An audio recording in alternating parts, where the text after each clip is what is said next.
Bəli, xəbər verdiyimiz kimi Azərbaycan Dəmir Yolları yanvarın 12-sindən etibarən daha yeni bir marşrut xətti istifadəyə verəcək. Söhbət Gəncə, Qəbələ, Gəncə qatarından gedir. Bu Gəncə, Mingəçevir, Gəncə marşrutundan sonra Azərbaycan Dəmir Yollarının ikinci region daxili sərnişin daşıma marşrutu olacaq.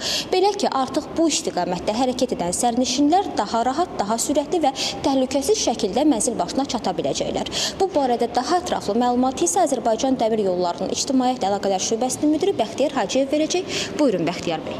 Bəli, qeyd etdiyimiz kimi Azərbaycan Dəmir Yolları yanvarın 12-sindən etibarən Gəncə, Qəbələ, Gəncə marşrutu üzrə bu ilk marşrutdur. Artıq sərnişinlərə xidmət göstərəcək. Bəli, məqsəd bölgələrdə nəqliyyatın əlçatanlığını, mobilliyə genişləndirməkdir. Eyni zamanda təbii ki, daxili turizmə töhfə verməkdir, inkişafına töhfə verməkdir. Azərbaycan Dəmir Yolları olaraq artıq 12-sindən etibarən qeyd etdiyimiz kimi bu istiqamətdə sərnişinlərə xidmət göstərəcək və sərnişinlərimiz bu marşrutdan istifadə edir. Eyni zamanda Goran, Yevlax, Ləki və Ağdaş stansiya və dayanacaqlarına istifadə edə biləcəklər. Qatar Gəncədən 10:10-da Qəbələ istiqamətinə, axşam 18-də isə Qəbələdən Gəncə istiqamətində hərəkət edəcək. Qiymətlərə gəlincə, Gəncədən Qəbələyə qiymətlər minimal qiymət 4 manat 30 qəpik, Ləkidən Qəbələ isə 1 manat 70 qəpik təşkil edəcək. Artıq bugündən biletlər satışdadır. Həm dəmir yol kassalarından, eyni zamanda Azərbaycan Dəmir Yollarının rəsmi saytından və ADY Mobile tətbiqindən istifadə edib biletləri əldə edə bilərlər sərnişinlərimiz. Bu deməli marşrutun özəlliyi sonundan ibarət olacaq ki, artıq bu marşrutun sayəsində sərnişinlər hər gün Bakı və Qəbələ və eyni zamanda Qəbələ və Bakı istiqamətlərində gündəlik səyahət edə biləcəklər qatarda.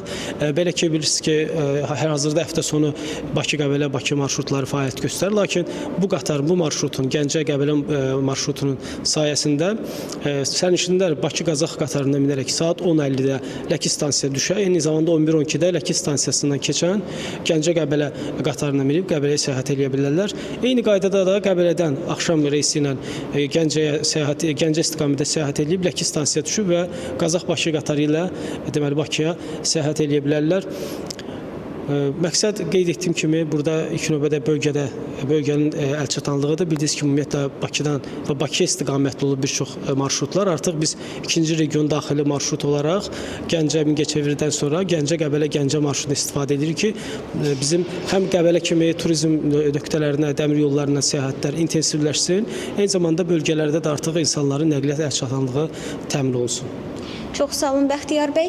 Bizim isə sizə bu haqda çatdıracaqlarımız bundan ibarət idi. Buyurun, söz yenidən sizdədir.